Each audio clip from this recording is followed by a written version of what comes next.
ত্রয়োদশ জাতীয় সংসদ নির্বাচনে খাগড়াছড়ি ২৯৮ নম্বর সংসদীয় আসনে প্রতীক বরাদ্দ দেওয়া হয়েছে।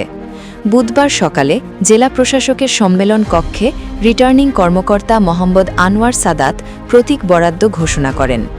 প্রতীক বরাদ্দ অনুষ্ঠানে ১১ প্রার্থীর দলীয় প্রতীকের পাশাপাশি ৩ স্বতন্ত্র প্রার্থী জিরুনা ত্রিপুরাকে কলস, ধর্মজ্যোতি চাকমাকে ঘোড়া ও বিএনপির স্বতন্ত্র প্রার্থী সমীরণ দেওয়ানকে ফুটবল প্রতীক বরাদ্দ দেওয়া হয়।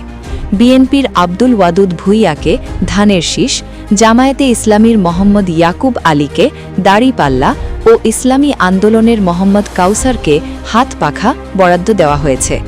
এছাড়া বাংলাদেশ মাইনরিটি জনতা পার্টির উশেপ্রু মার্মাকে রকেট, গণ অধিকার পরিষদের দিনময় রোয়াজাকে ট্রাক, জাতীয় পার্টির মিথিলা রোয়াজাকে লাঙল, ইনসানিয়াত বিপ্লব বাংলাদেশের মোহাম্মদ নূর ইসলামকে আপেল ও বাংলাদেশ মুসলিম লীগের মোহাম্মদ মুস্তাফাকে হারিকেন দলীয় প্রতীক বরাদ্দ দেওয়া হয়।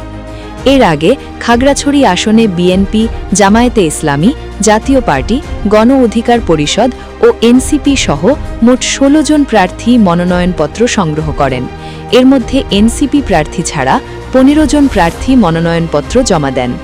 গত ৩ জানুয়ারি জেলা প্রশাসক ও রিটার্নিং কর্মকর্তা মোহাম্মদ আনোয়ার সাদাত মনোনয়ন যাচাই শেষে ৭ জন প্রার্থীর মনোনয়ন বৈধ, ৭ জনের মনোনয়ন বাতিল এবং ১ জনের প্রার্থিতা স্থগিত ঘোষণা করেন। পরবর্তীতে বাতিল হওয়া প্রার্থীরা আপিল করলে আপিল কর্তৃপক্ষের সিদ্ধান্তে আরও ৬ জন প্রার্থীর মনোনয়ন বৈধতা ফিরে পায়। এতে মোট ১৩ জন প্রার্থীর মনোনয়ন বৈধ ঘোষণা করা হয়। তবে মনোনয়ন প্রত্যাহারের শেষ দিনে ২ জন প্রার্থিতা প্রত্যাহার করায় শেষ পর্যন্ত ত্রয়োদশ জাতীয় সংসদ নির্বাচনের ভোটের মাঠে থাকছেন ১১ জন। আজকে আমরা প্রতীক পেয়েছি।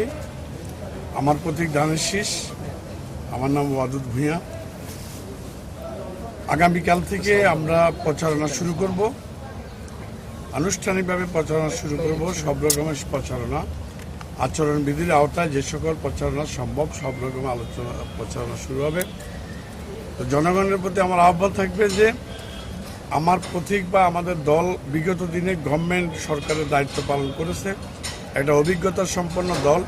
সরকার কীভাবে পরিচালনা করতে আমরা নতুন না, আমরা অনেক পুরাতন। সেই হিসাবে আপনারা বিবেচনা করে আমাদের প্রতীক দানের। আজকে আমরা নির্বাচন রিটার্নিং অফিসার মহোদয়ের অফিসে আমরা আজকে প্রতীক বরাদ্দ হয়েছে এবং আমি 10 দলীয় জোটের প্রার্থী বাংলাদেশ জামায়াত ইসলামী মনোনীত এবং সেখানে আমার প্রতীক হলো দাড়িপাল্লা।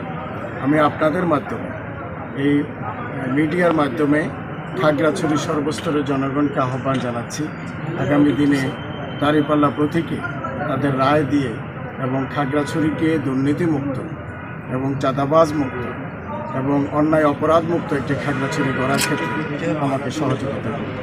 পাশাপাশি আমি বলতে চাই, গত 1টি বছর আমি খাগড়াছড়ির হাটে ঘাটে বাজারে প্রত্যেকটি ইউনিয়নে, ওয়ার্ডে এবং উপজেলা পৌরসভাগুলিতে সাধারণ মানুষের মাঝে এবং এই অঞ্চলের গুরুত্বপূর্ণ এবং সম্মানিত যারা ভোটার আছেন তাদের কাছে আমি গিয়েছি এবং তাদের কাছে সেভাবে আমি আমার আবেদনগুলি উপস্থাপন করি। আসন্ন ত্রয়োদশ জাতীয় সংসদ নির্বাচনে জাতীয় পার্টি লাঙ্গল বাংলার মনোনীত প্রার্থী। আমি গতবারও এই আসন থেকে নির্বাচন করেছি। এরই ধারাবাহিকতায় আমি এবারও এই আসন থেকে প্রার্থী হলাম। ঠিক আছে না?